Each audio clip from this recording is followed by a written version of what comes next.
Hello peepers, மேங்களோட Lakshmi. நீங்கள் பார்த்துருக்கிறது 0 லக்ஷ்மி. என்ன ஒரு சந்தோஷமான விஷயம், எல்பி வந்து யூடியூப் சேனல் ஆரம்பிச்சிருக்காங்க. கொஞ்ச நாளைக்கு முன்னாடியே அவங்க யூடியூப் சேனல் ப்ராசஸ் பற்றி சொன்னாங்க ஒரு லைவில். பட் ஆனால் இது வரைக்கும் நடக்கலையே அப்படின்னு நினச்சிட்டு இருந்தேன். இப்போ லாஸ்ட் லைவில் கூட அதை பற்றி பேசிகிட்டு இருந்தாங்க. ஸோ எல்பி அன்ஃபில்டர், அதாவது உள்ளது உள்ளபடியே வடிகட்டாமல் அப்படியே சொல்கிறது அப்படின்ட்டு. ஸோ இன்றைக்கி தான் அந்த சேனல் ஆரம்பிச்சே இருக்காங்க. அதாவது முன்னாடியே ஐடியெலாம் ஓப்பன் பண்ணி அப்படிலாம் இல்லை, சேனலே இன்றைக்கி தான் ஆரம்பிச்சிருக்காங்க. போட்ட வேகத்துக்கு சப்ஸ்கிரைபர்ஸ் அல்லது யூடியூபோட ஃபஸ்ட்டு பாலிசியே 1000 சப்ஸ்கிரைபரை பெறுறது ரொம்ப கஷ்டம். ஐயோ வேத்தே போயிடுங்க அதெல்லாம் நினச்சி பார்த்தா. ஸோ நம்ம பிள்ளைக்கு அது உண்மையே கோல் இருக்கும். அதாவது 1000 சப்ஸ்கிரைபர், அப்புறம் இவ்வளோ வாட்ச் ஹவர்ஸ்னு வரணும், 4000 வாட்ச் ஹவர்ஸ் வரணும். அப்போ தான் அந்த யூடியூப் வந்து கரெக்டாக இருக்குது அப்படின்ட்டு அவங்க ஒரு வெரிஃபை பண்ணுவாங்க. ஸோ அப்புறம் நமக்கு வீடியோஸ்க்கு ஆட்ஸ் இதெல்லாம் வரும். பட் எல்பி ஒரு பியூரான வீடியோ, முழுக்க அவங்களே உட்காந்து பேசியிருக்கிற ஒரு வீடியோ. யூடியூப்க்கு வந்து இன்றைக்கி நைட்டே எல்லாம் முடிஞ்சு போயிடும், அந்த வாட்ச் ஹவர்ஸ் எல்லாம் கம்ப்ளீட் ஆகிடும். என்னடா இவ்வளோ சீக்கிரமாக ஆகிடுச்சு அப்படின்ட்டு யூடியூபே ஷாக் ஆக போகிறாங்க. அந்த மாதிரி நிறைய பிரபலங்களுக்கு நடந்திருக்கு. அந்த மாதிரி எல்பியோட அப்டேட்டு. எல்பியோட யூடியூப் பற்றி அப்படிங்கும்போது மேலோட்டமாக கூட நான் சொல்ல விரும்பல. இப்படி வீடியோ வந்திருக்குங்கிறது மட்டும் இப்படி லேசாக சொல்லலாம். ஏன்னா அது அவங்க ஒரு ப்ரொஃபஷ்னலாக பண்ணுறது. ஒரு யூடியூபரோட விஷயம் என்னென்னா, இன்னொரு யூடியூப்பில் இருக்கிறது அப்படியே சொல்லக்கூடாதுங்க. ஃபஸ்ட்டு பாலிசியே அதுதான் நான் ஃபாலோ பண்ணுறது. ஏன்னா அவங்களும் அதுக்காக தான் பண்ணியிருக்காங்க. ஆனால் இந்த இதில் ரொம்ப அழகாக வந்து இந்த எல்லோ கலர் சுடிதாரே போட்டு காவேரியாகவே வந்திருந்து, அந்த காவேரியோட அந்த முருகன் டாலரோடு வந்திருந்தது. அப்புறம் அதில் எனக்கு ரொம்ப பிடிச்ச பாட்டே வந்து ஃபேன்ஸை பற்றி சொன்ன விஷயம் எனக்கு ரொம்ப பிடிச்சிருந்தது. ஒரு செலிப்ரிட்டி, நான் வந்து எப்படி ஃபேன்ஸை வந்து எவ்வளோ தூரம் மையப்படுத்தி சொல்லிகிட்டு இருப்பேங்கிறது உங்களுக்கு தெரியும். அதே மாதிரி செலிப்ரிட்டிஸ் சொல்லும்போது எனக்கு ரொம்ப ஸ்பெஷலாக தெரியும். அந்த மாதிரி எல்பி வந்து டீட்டெயில்டாக ஃபேன்ஸை பற்றி சொன்னது அந்த லாஸ்ட் பார்ட் என்னோட ஃபேவரட். ஓகேவா? அதுக்கப்புறம் அம்மு, அதாவது குட்டி காவேரி வந்து அம்மான்னு எப்போவுமே கூப்பிடுவாங்க இல்லையா, அந்த குழந்தைங்களுக்கு இவங்க தான் அம்மான்ட்டு நடிக்க சொல்லிடுறாங்க. அப்போ அவங்க எல்லா இடத்துலையும் அம்மான்னு தானே கூப்பிடுவாங்க. அது நிறையா மூவிஸில் இது மாதிரிலாம் கேள்விப்பட்டிருக்கோம். ஸோ எல்பியும் அதை ஃபீல் பண்ணி சொன்ன விதம் அப்படிங்கிறது ஸ்பெஷல். அஃப்கோர்ஸ் விக்கா பற்றி சொன்னது அப்படின்ட்டுருக்கு. அது மட்டும் இல்லை, எனக்கு என்ன எபிசோடில் எந்த பிக்சர் வேணாலும் கொடுங்க, நான் அந்த பிக்சரை அந்த எபிசோடை எல்லாத்தையும் சொல்லிடுவேன்னொடனே நான் ஷாக் ஆகிட்டேன். ஏன்னு நான் நிறைய இடங்களில் சொல்கிறேன், நிறைய இடங்களில் நான் சொல்லியிருக்கேன். சில செலிப்ரிட்டிஸ்க்கு ஹாட்ஸ்டாரில் இன்றைக்கி என்ன எபிசோட் போகுதுன்னே தெரியாது. என்ன எபிசோட் கரண்ட்டாக போயிட்டுருக்குன்னு கூட அவங்களோட தான் ஃபாலோ பண்ண முடியாது. நிறைய பேர் என்கிட்ட சொல்லியிருக்காங்க. ஓகேவா? ஒருத்தர்னு வச்சுக்கலாம் அப்படின்னா கூட. ஸோ அது மாதிரி ஏதோ 1-2 பேர் சொல்லியிருப்பாங்க. அப்படிலாம் நான் கேள்விப்பட்டிருக்கும் போது இவங்க பாருங்கள், என்ன பிக்சர் காட்டுங்க, என்ன எபிசோட், என்ன சீனி எல்லாத்தையும் சொல்கிறேன்ட்டு. ஏன்னா ஃபஸ்ட்டு வந்து நான் எம்என்னோட ஒரு தீவிர ஃபேன் அப்படிங்கிறத தான் எல்பி சொல்கிறாங்க. பல முறை காவிரியோட ரசிகைனா அப்படின்னு சொல்லியிருப்பாங்க. ஸோ அந்த மாதிரி விஷயங்கள்லாம் எல்பி சொல்லும்போது ரொம்ப சூப்பராக இருந்துச்சு.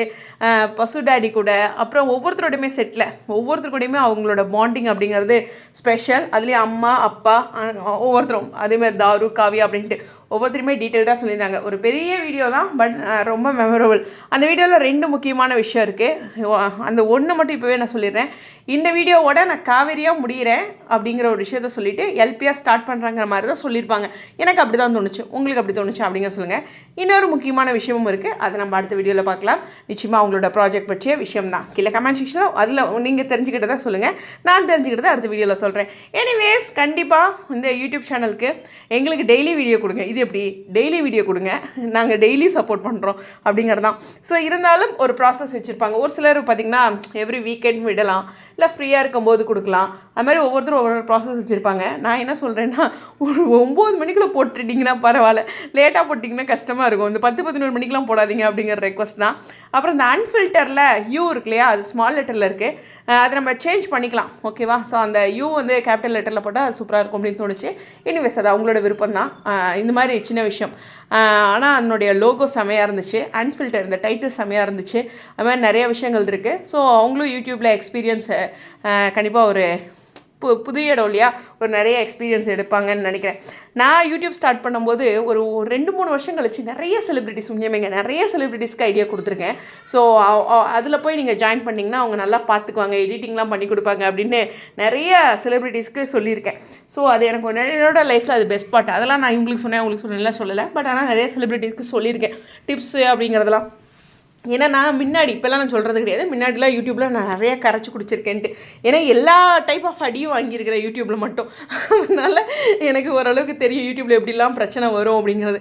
அந்த ஒரு விஷயமும் தோணுச்சு. ஏன்னா புதுசாக ஒரு சேனல் ஸ்டார்ட் பண்ணும்போது அப்படிங்கும்போது ஜிமெயில் ஐடி மட்டும் இருந்தால் போதாதுங்க, நிறையா உழைக்கணும் அப்படிங்கிறதான். பட் நல்ல ரீச்சும் இருக்காங்க அவங்க, 2 விஷயமும் எல்பி செய்வாங்க அப்படின்ட்டு. ஸோ ஒரே வீடியோவில் மகாநதி ஃபுல்லாக முடிச்சிட்டாங்களே அப்படிங்கிற ஒரு விஷயம் இருந்தாலும் கொஞ்சம் நீங்களும் மெமரிஸ் போடுங்களேன் அப்படிங்கிற ஒரு ரெக்வஸ்ட்டு இந்த இடத்துல வைக்கிறேன். எனிவேஸ் ரொம்ப ஹாப்பி அவங்களுடைய ஒரு புது ஜேர்னி, அவங்களோட நம்ம கனெக்ட் ஆகிறது. இது மாதிரி ஒருத்தங்க பேசும்போது இன்னும் கனெக்டட் ஆகும், புரியுதா? அது வந்து இன்னும் கொஞ்சம் க்ளோஸ் ஆகும் அப்படிங்கிறதான். ஸோ அவங்க ஒவ்வொரு ஃபேன்ஸையும் எவ்வளோ பெருசாக நினைக்கிறாங்கங்கிறது எனக்கு ரொம்ப ஸ்பெஷல். இந்த வீடியோட பெஸ்ட் ஸ்பாட் அப்படிங்கிறது அந்த இடத்த தான் நான் சொல்வேன்.